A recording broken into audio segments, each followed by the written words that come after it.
tú eres el que perdona, tú eres el indulgente, tú eres el que nos ofrece siempre una oportunidad nueva. Tú eres quien no te precipitas en juzgarnos. Tú eres quien una y otra vez, a pesar de muchos errores que cometemos, nos ofreces la oportunidad de amanecer y de escribir en la historia nuestra eternidad. Te queremos pedir, Señor, sobre todo que tengamos, más allá de convicciones firmes y voluntades fuertes, que tengamos un corazón sensible, como tú lo has tenido. Más allá de esas convicciones firmes de lo que amamos y por lo que vivimos, que tengamos también capacidad de tender la mano al hermano, a la hermana. Ayúdanos, Señor, a poder reproducir en nuestra vida del tiempo un poco de lo que tú nos enseñaste al venir al mundo y aquello que sigue palpitando en tu corazón en la eternidad. Muy bien, el título de esta reflexión le he llamado El Bautista y Jesús. Y es que el mensaje del Evangelio del día de hoy, ya del capítulo 13 de San Lucas, para mi mente y sobre todo en mi comprensión de sacerdote y de bautizado, claro, va muy ligado al mensaje que el Bautista daba al inicio del Evangelio. El Bautista es un hombre, como el Señor lo ha declarado, un hombre de una sola pieza, que han visto que han visto al salir al desierto, han visto una caña mecida por el viento, no han visto a un profeta, no, a alguien que es más que profeta. No ha nacido de mujer un hombre más grande que el Bautista, y sin embargo, el más pequeño en el reino es más grande que el Bautista. El Señor reconoce la grandeza del Bautista, pero el Bautista todavía tiene los resabios o los últimos elementos del Antiguo Testamento, aún con toda su grandeza. Por eso el que es hijo del reino es más grande que el Bautista. Y bueno, quisiera compararlo, contrastarlo con la persona de Jesús. Por eso quise iluminar también esta primera diapositiva, más que con la fotografía con el Papa, de quien refiero las palabras que están al calce, pues más bien dos etapas de mi vida. Mi inicio de sacerdote en el año 90 y esta fotografía del año pasado, hace un año y meses ya, que me tocó estar en el Congreso Internacional de las Cáritas. Y bueno, tuve el regalo de que nos recibiera el Papa. Pero digamos, entre la primera fotografía y la segunda de un servidor, hay 29 años de distancia. Y más allá de 29 años de distancia, hay una comprensión de mucha distancia sobre lo que es el mensaje de nuestro Señor, el mensaje del Señor Jesús, más allá de lo que te puedas imaginar. Puedo decir que la primera fotografía en donde estoy revestido por primera ocasión como sacerdote, allá atrás tú puedes identificar bien que está digamos, esa cobertura de madera que se pone frente al altar de la catedral con ese repujado en plata que se ve allá atrás de mi cabeza. Estoy en la catedral, es el domingo 15 de abril del año 90, cuando Dios me permitió el orden sagrado. Y de esa fotografía a la otra, donde estoy frente al Santo Padre, hay mucha distancia, sobre todo en flexibilidad. Lo digo con sinceridad. De pronto necesita uno vivir la vida para entonces poder recibir la sabiduría que Dios da con el tiempo. Y bueno, pongo al calce la frase del Papa, Los homosexuales tienen derecho a tener una ley de unión civil para que estén cubiertos legalmente. Esto causó alboroto, sobre todo en torno a lo que la película El Francesco, el documental sobre Francisco. Pero yo te lo comento, en realidad esto no es nada nuevo. Lo digo porque cuando en nuestra patria empezó a moverse lo que era la ley de sociedades de convivencia, digamos, una cosa es llamarle matrimonio a una unión que no es un matrimonio, a que les neguemos la posibilidad de que tenga sociedades de convivencia. Esto que el Papa llama una ley de unión civil, donde hay sociedades deportivas, hay sociedades mercantiles, hay sociedades culturales, hay sociedades comerciales, hay sociedades bancarias, hay sociedades de inversionistas. O sea, hay diferentes tipos de sociedades y esas sociedades tienen que estar regidas sobre deberes y derechos de quienes forman esas sociedades. Entonces entendemos nosotros que puede haber una sociedad en donde se diga qué se puede y qué no se puede, cuáles son deberes y cuáles son derechos, y sobre todo en torno a ellos, lo que dice está encubierto legalmente, en torno a esas sociedades que rigen la ley civil. O sea, pueda decirse que, por ejemplo, una persona pueda amparar a otra persona con la ley de seguro social, por poner un ejemplo. Entonces, obviamente cuando surgió esa iniciativa de ley, un servidor también le tocó hacer declaraciones como la que el Papa hizo, saber que las sociedades de convivencia rige la ley y protege deberes y derechos de dos personas o de más personas. Pero que bueno, ya cuando vino esa búsqueda de que se le llamara matrimonio como tal, pues es ahí donde entra la situación de ubicar obviamente incluso hasta el origen semántico, toda la cuestión de la filología, lo que llamamos las raíces etimológicas del término y todo lo que queramos. Pero bueno, voy al texto del Evangelio que hoy el Señor nos ofrece. Adelante, Jadito. Es el capítulo 13 del Evangelio de San Lucas. Que el Señor esté con ustedes. Proclamación del Santo Evangelio según San Lucas. Gloria a ti, Señor Jesús. En una ocasión se presentaron algunos a contar a Jesús lo de los galileos cuya sangre vertió Pilato con la de los sacrificios que ofrecían. Jesús les contestó: ¿pensáis que esos galileos eran más pecadores que los demás galileos porque acabaron así? Os digo que no. Y si no os convertís, todos pereceréis lo mismo. Y aquellos 18 que murieron aplastados por la torre de Siloé, ¿pensáis que eran más culpables que los demás habitantes de Jerusalén? Os digo que no. Y si no os convertís, todos pereceréis de la misma manera. Y les dijo esta parábola: uno tenía una higuera plantada en su viña y fue a buscar fruto en ella y no lo encontró. Dijo entonces al viñador: ya ves, 3 años llevo viniendo a buscar fruto en esta higuera y no lo encuentro, córtala. ¿Para qué va a ocupar terreno en balde? Pero el viñador contestó: Señor, déjala todavía este año y yo cavaré alrededor y le echaré abono a ver si da fruto. Si no, la cortas. Palabra del Señor. Gloria a ti, Señor Jesús. Es tan rico el Evangelio que cuando ayer, atrás, por favor, deja el texto, hijito. Cuando el día de ayer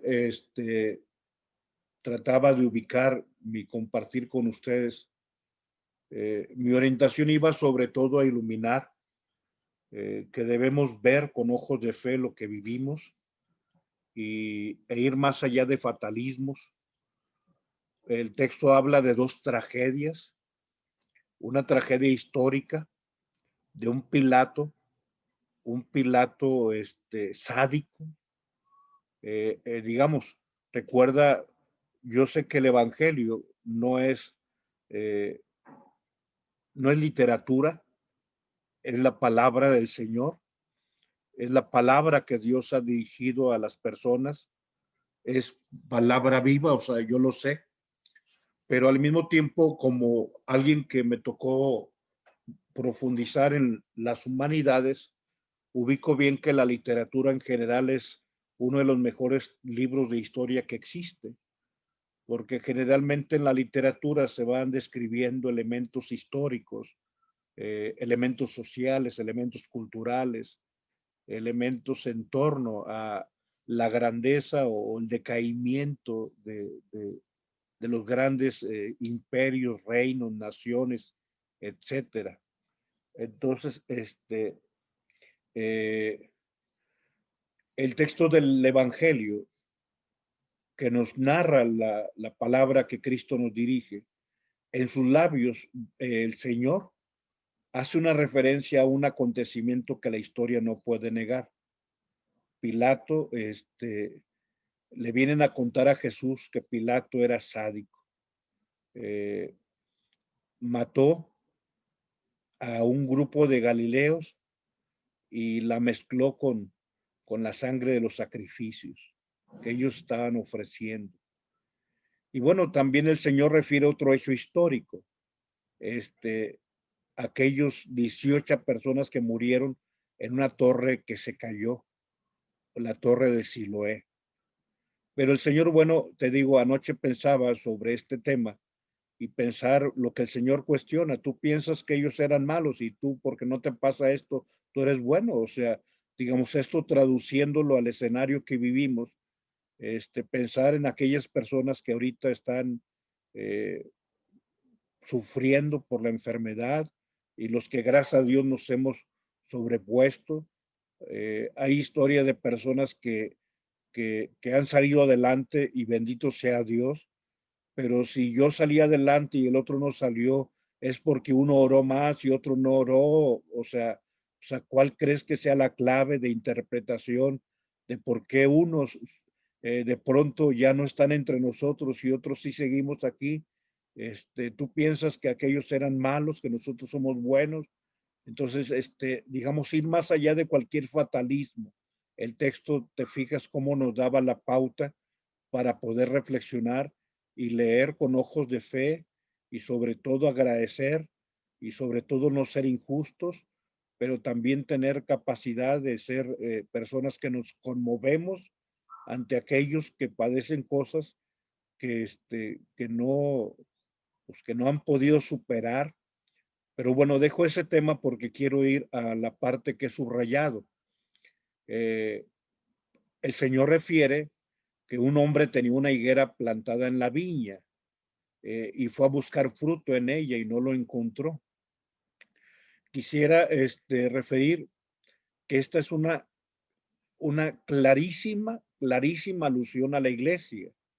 La viña es Israel y en la viña de pronto acontece que aparece un árbol distinto a la viña, una higuera, una higuera.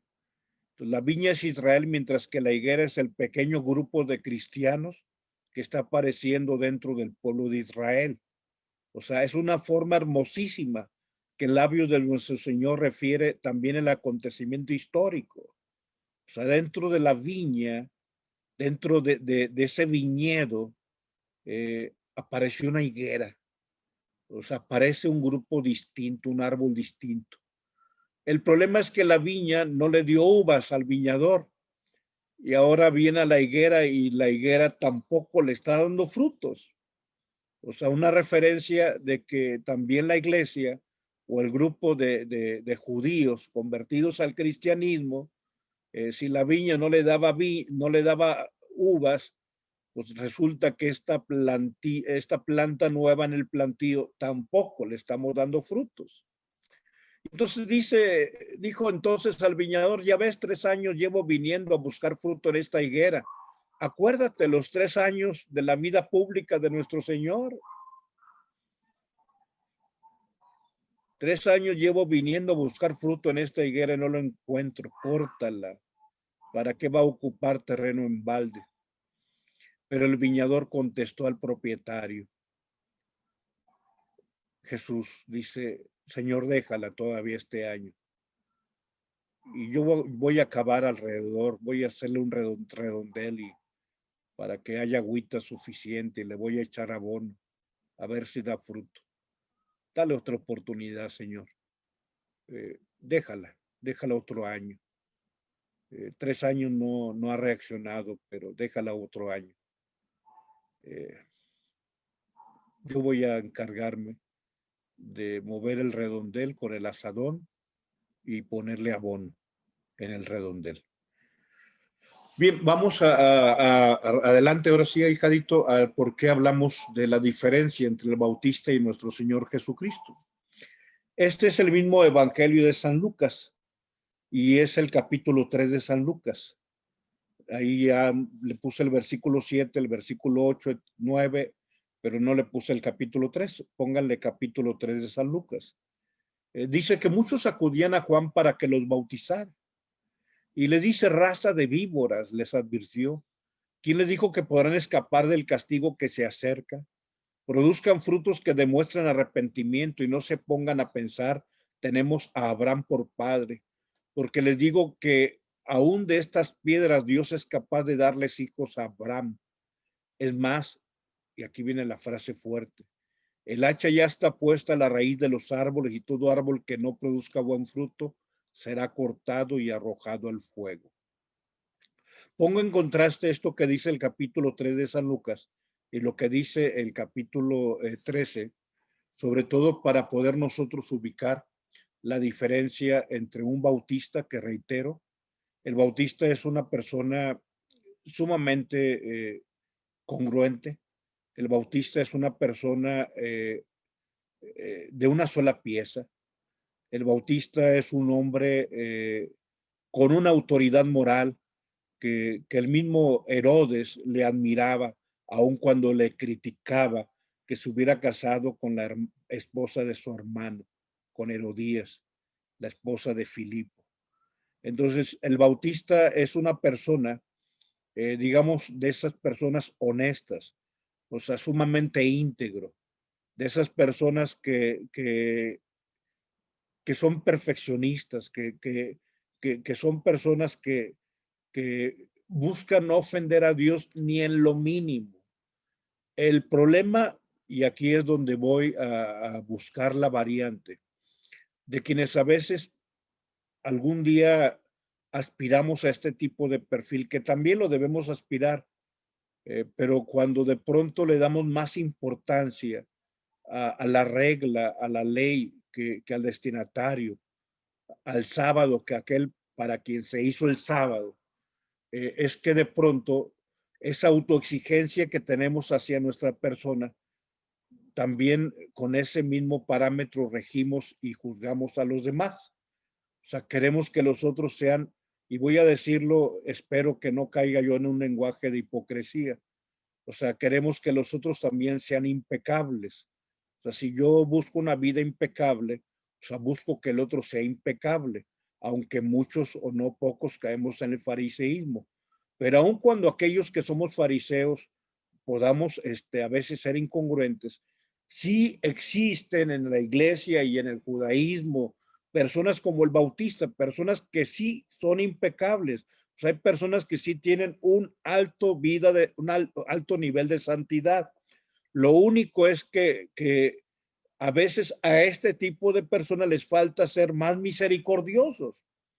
O sea, les falta ser más flexibles con el otro. O sea, no hay problema que tengamos en nuestra vida una aspiración a tener una conciencia recta, a una conciencia incluso delicada, para no ofender a Dios ni en las mínimas cosas. Lo único es que a veces esto nos hace que tengamos una actitud de desprecio para quien no vive como nosotros. Y esto en la iglesia ha existido, pero en abundancia. Recuerda que ya en tiempos de San Francisco de Asís, su grupo se dividió en dos. Recuerda que en la iglesia en un principio vivieron los llamados anacoretas, los dendritas, los estilitas, aquellos que se retiraban al desierto porque no querían contaminarse con los cristianos que vivían en la ciudad, que se habían aburguesado, que se habían vuelto materialistas.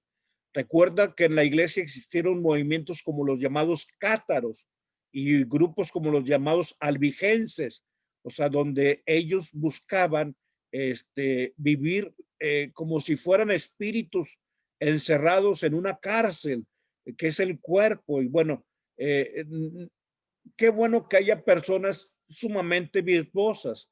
El problema es cuando de pronto nos hace que no seamos comprensivos con el otro. Y esto es lo que acontecía con la persona de Jesús. Cuando dice el Señor, viene el Bautista y ayuna y dicen que está endemoniado, y viene el Hijo del Hombre que come y dicen que es un borracho y un glotón. Generalmente, o sea, hay un contraste entre las personas con un alto nivel de austeridad. O sea, el Bautista era de esas personas que incluso, o sea, se exigía muchísimo un rigorismo en torno incluso a lo que, como lo describe, se alimentaba de saltamontes y de miel silvestre, una persona, digamos, que vivía la pobreza. O sea, el problema, reitero, es cuando de pronto no tenemos la capacidad de, de ver las cosas más que como yo las veo. Y entonces, si Dios quiere ser misericordioso, yo no entiendo por qué quiere ser misericordioso. Y bueno, el versículo 9 del Bautista, capítulo 3, Lucas 3:9 dice, el hacha ya está puesta a la raíz de los árboles, y todo árbol que no produzca buen fruto será cortado y arrojado al fuego. Pero contrario a lo que dice el Bautista, el Señor en este versículo 9, pero ahora, fíjate qué hermoso. El texto de arriba es Lucas 3:9 y el de abajo es Lucas 13:9. Dice, el viñador contestó, Señor, déjala todavía este año. Yo cavaré alrededor y le echaré abono a ver si da fruto. Si no, la cortas, pero dame la oportunidad otra vez. Déjame hacerle la última luchita. Y bueno, este mensaje de Jesús debiera en realidad llenarnos de paz, llenarnos de gozo, porque Él, Él quiere darnos siempre otra oportunidad. Adelante, veamos un poquito el contenido. Sé que ya he dicho muchas cosas, pero quisiera, digamos, orientar en torno al texto del Evangelio. Antonio Machado, en uno de sus poemas, hace una alusión a una antigua canción española, que dice, tengo en moneda cobre el oro de ayer cambiado. Es una canción española antigua y habla, digamos, de la degradación. O sea, una moneda que era de oro, que ahora es moneda de cobre, pues habla de algo que ya no tiene valor, algo que se ha depreciado, algo que se ha devaluado. O sea, es la devaluación. Eh, Hace falta, bueno, ubicar esta frase y sobre todo la aspiración de la vida cristiana, que sería exactamente la contraria a lo que Machado refiere en su canción. Y hoy el Señor nos dice que aquello que un día se convirtió en moneda cobre puede volver a ser moneda de oro, porque Él tendrá los cuidados adecuados para que aquello que se ha desvalorizado pueda revalorizarse. Y en ese sentido, Él ofrece los cuidados, digamos, tener todo tipo de atenciones para que entonces tú y yo podamos revalorizar aquello que se ha ido devaluando con el paso del tiempo. El Señor pues nos ofrece sus dones y sobre todo busca ofrecernos que los bienes de la tierra realmente recuperen lo que tenían. Por eso voy adelante a usar un verbo, adelante, Jadito, la palabra retroparafrasear. Esta palabra yo la inventé, no existe, pero sobre todo saber que esto es lo que nos refiere el Evangelio el día de hoy. El Señor nos invita a que nos pongamos en sus manos, y que entonces todo aquello que nosotros aparentemente valorábamos, pero que nos fue devaluando, o sea, que vayamos haciéndolo a un lado, que vaciemos nuestras mezquindades, que vaciemos de nuestro corazón aquello que no es digno de nuestra persona humana. Y entonces que dejemos que Él vaya entrando en nuestro interior para que entonces volvamos a recuperar la valía. Saber que ese vaciamiento que nos pide el Señor de nosotros mismos no es, no es otra cosa, sino lo contrario o va afín a lo que Él mismo nos ha ofrecido, sobre todo sabiendo que si el Señor nos pide que vayamos vaciando lo que a veces nos impide tener un valor, sobre todo ubicar que es lo que Él mismo hizo. O sea, para poder darnos el valor, el Señor se vació de sí mismo para que entonces poder darnos un lugar a nosotros. Y nos habla de la necesidad que tenemos sobre todo de Él, estar cercanos a Él. Por eso te digo, hoy ofrezco mi retroparafraseo. En lugar de decir tengo tengo en moneda cobre el oro de ayer cambiado, el Señor hoy nos invita a tener en moneda de oro el cobre de ayer cambiado. Esto es para mí lo que significa el verbo retroparafrasear. Y eso es la conversión, hacer de algo que de pronto se devaluó una realidad distinta y una realidad, digamos, sumamente mayor. Vamos adelante a ubicar la diferencia entre lo que es la religión y lo que es el cristianismo como tal. Saber, o sea, que el mundo ya inició su cambio desde el momento en que Dios vino al mundo. O sea, Dios vino a la viña. O sea, Dios, el dueño, el viñador, vino a la viña. O sea, él ya vino al mundo para ofrecernos sus cuidados bondadosos. Y quisiera que ubicáramos la diferencia entre lo que es religión y lo que es cristianismo. La religión predica que el hombre tiene que volver a Dios. Y el cristianismo dice, Dios fue quien vino al hombre. Esa es la diferencia, caray. O sea, si tú solamente predicas que tiene que alguien volver a Dios, padre, ¿qué tiene de malo? Eso lo predican todos.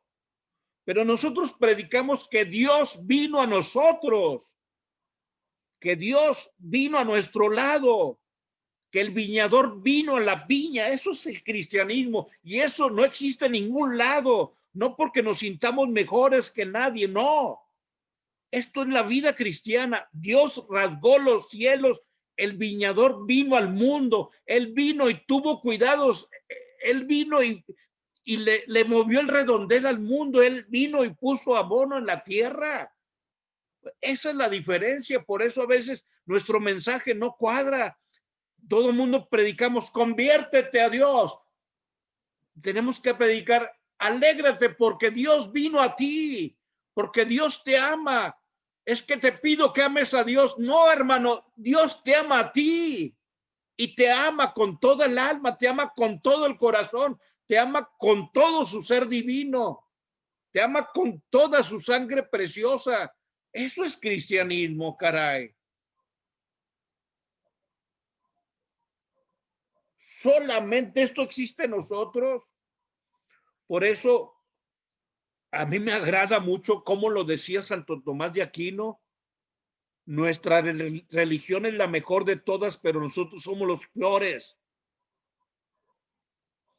Sí, no es vanagloria, ni es ninguna actitud de superioridad, nunca, porque entonces estamos contaminando lo que el Señor nos enseñó. O sea, no. Dice, y qué bueno que lo dice Santo Tomás de Aquino y no el Padre Rogelio. Nuestra religión es la mejor de todas. Claro, Jesús no tiene comparación, pero nosotros somos los peores. El problema somos nosotros. Y ahí es donde tenemos que ubicar que entonces, cuando alguien sepa que Dios vino,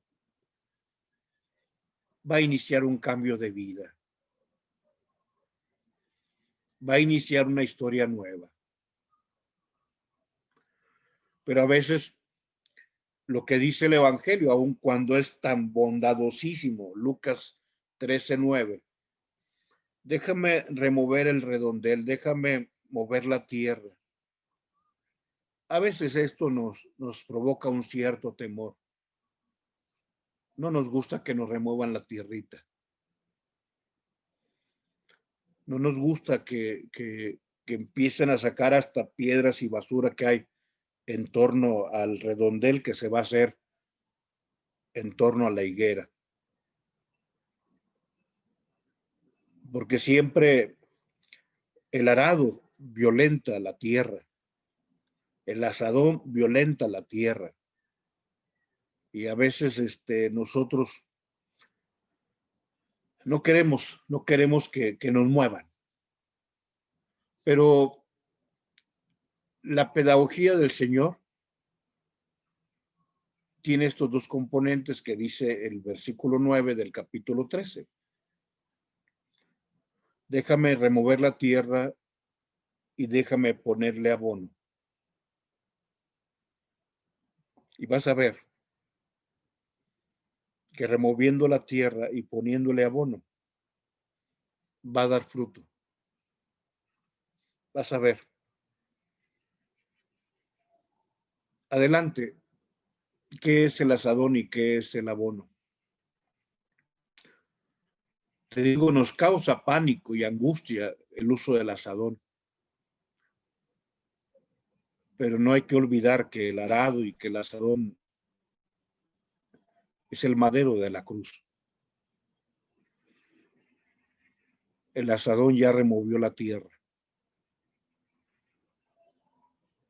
Y Padre, y el abono es su sangre preciosa.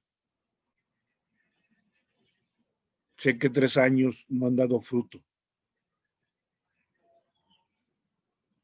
Sé que 3 años llevo predicando y eran 5,000 cuando la multiplicación de los panes y nomás me quedaron 12. Y aún a esos 12 les dije, ustedes también quieren marcharse.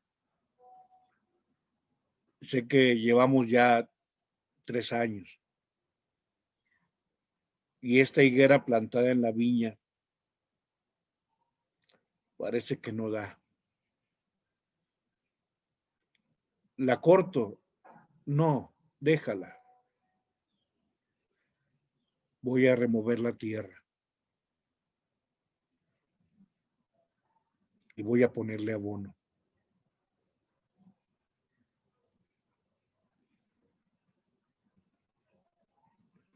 Y hace falta, bueno, reconocer nuestros errores,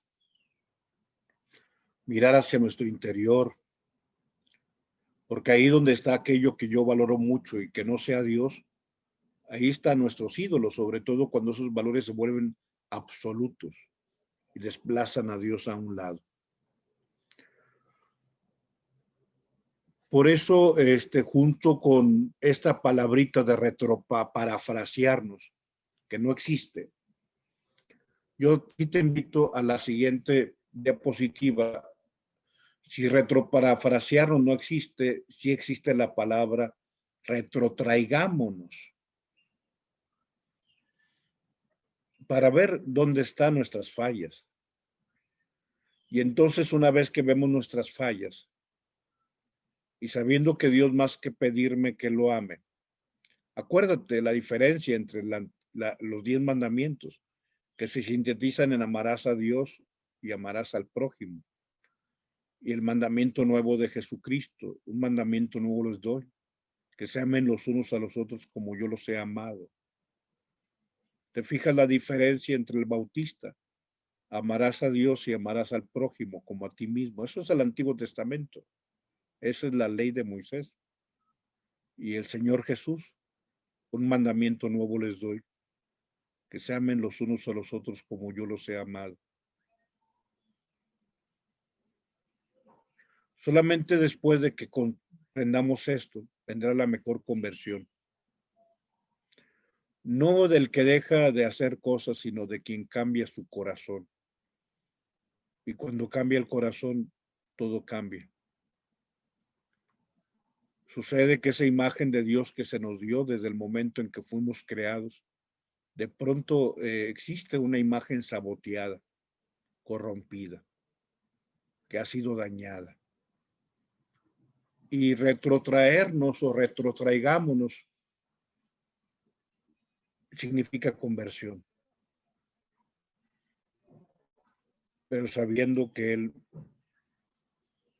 ha removido la tierra y ha puesto abono.